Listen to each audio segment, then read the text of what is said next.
Hi and welcome to my channel. Are you ready? This is the beginning of the end. And by that I mean it's the first official speed paint on my channel that is homestuck. And it's not gonna stop here. I want to tell you I'm sorry, but I'm not sorry. It's sort of consumed my life a little bit, a lot. I'm sorry, kinda. Yeah, anyway.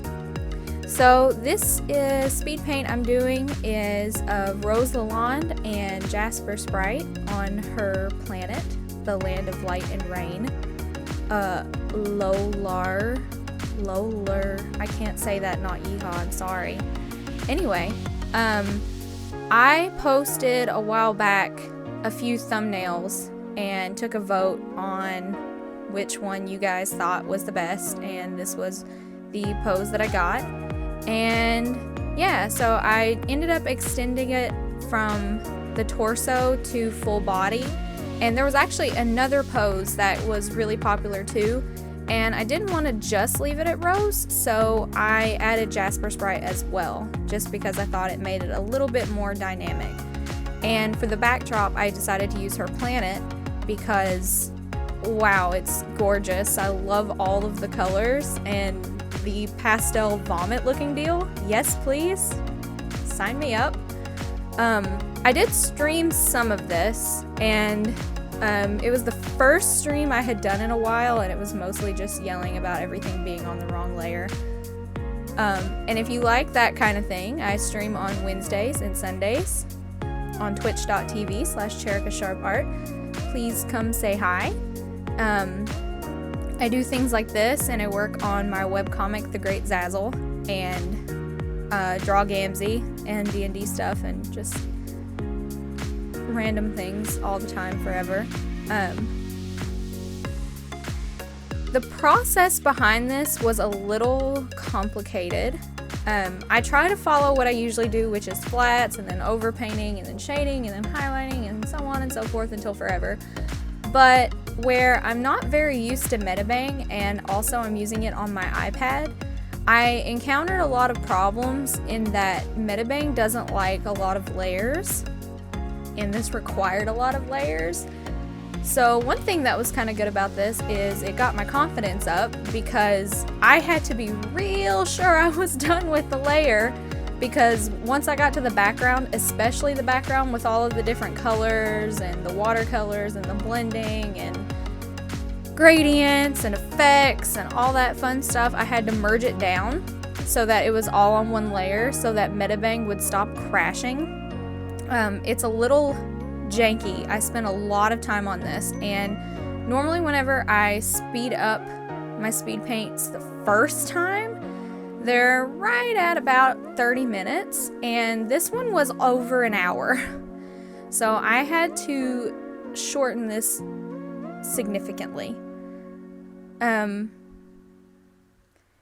But mostly what I did was I used references from the webcomic, and I noticed that there were a lot of pastel pinks and greens, some really nice light blues, and some purples and pinks, and I used those and sort of overlaid them into the clouds. I used the reflection of the pink and the yellow in the water and a little bit of green to blend things together. I tried to use a similar technique to what I used in my Windfall Island speed paint from all those months ago before Homestuck consumed my life. And it was mostly the same as that. It's a little bit different because I don't think that this water is quite as it doesn't have quite as much movement as the Windfall Island one did, where it was closer to shore. And I didn't add the white highlights of the water the exact same way, but I also, it was basically the same process, but I added in the yellows and the pinks sort of over top to reflect. And that helped sort of represent the rest of the color palette so that it made the water look more reflective. That's what I'm trying to say. I don't speak English well. What do you want from me? I'm sorry. Anyway, I also added rays of like pinkish and blue light in the background, and the clouds in the foreground were supposed to be sort of like translucent rainbow rain, as redundant as that sounds. And the turtle shells, I had to overpaint a little bit over the line art to get the waterfall coming out of them. And for that, I sort of just made a differing pattern of yellows and pinks and then blues, and blended those together and added white highlights over top of them to give it a running water movement. And especially along the back side of it, I added the white highlights so it sort of showed that the water had some dimension to it and it wasn't just a flat stream of water. And with that, I just moved on to the characters, which are pretty self-explanatory. I've done a lot of these before. I did add a layer of shading, and then underneath it, I used a dark purple, and then I used a dark blue to deepen the shadows a bit in places where it would have required a deeper shadow, so it looked a little bit more three-dimensional and a little bit more painted. I usually do mostly cell shading, but for something like this where I've really invested my entire soul into the background, I didn't feel like just a little bit of shading was enough. I really wanted to kind of make this extra special and make it pop a little bit more. And also, I did end up submitting this as a design on FanForge. I will leave the link in the description of this video if you wanted to go check it out and rate it. If not, that's fine too. You sat through this video long enough to hear this, and I've got what I want from you. That's a joke. Or is it? You'll never know.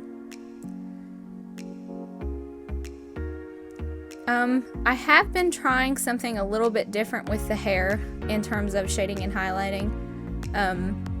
I don't do a lot of line art actually in the hair. I have been trying to sort of pull lines through the hair with the shadow color, and then also sort of do the same thing with the highlight color.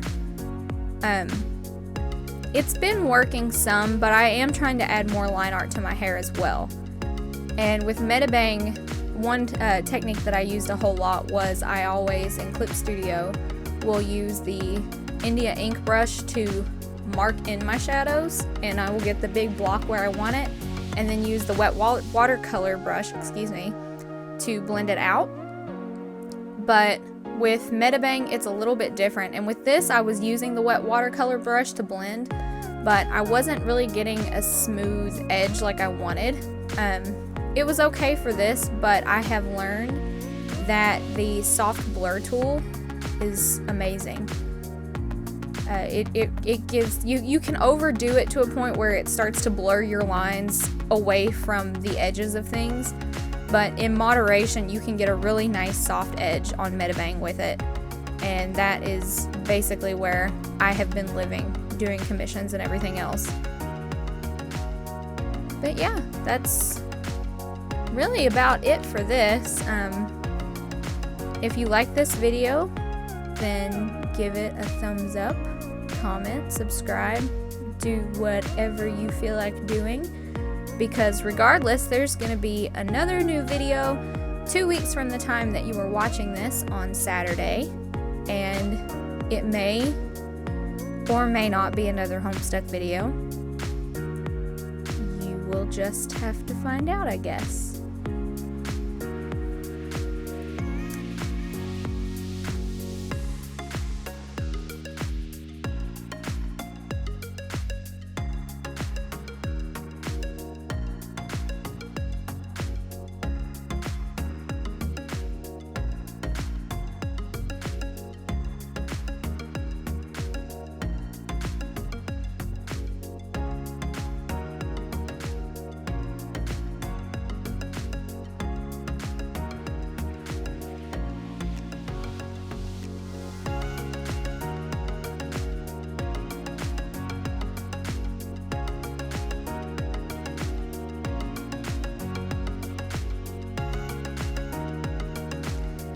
And that's it. I hope you guys enjoyed this video. One thing I did forget to mention is on the characters in the front, I did change the line art color. I always do. I don't like to leave a hard black line art on a colored background like that. So I usually just change it to a little bit of a softer color so that it blends a little bit more and it's complementary to the line art. Nothing really looks too out of place. But thank you for watching. I will see you guys in 2 weeks. Bye.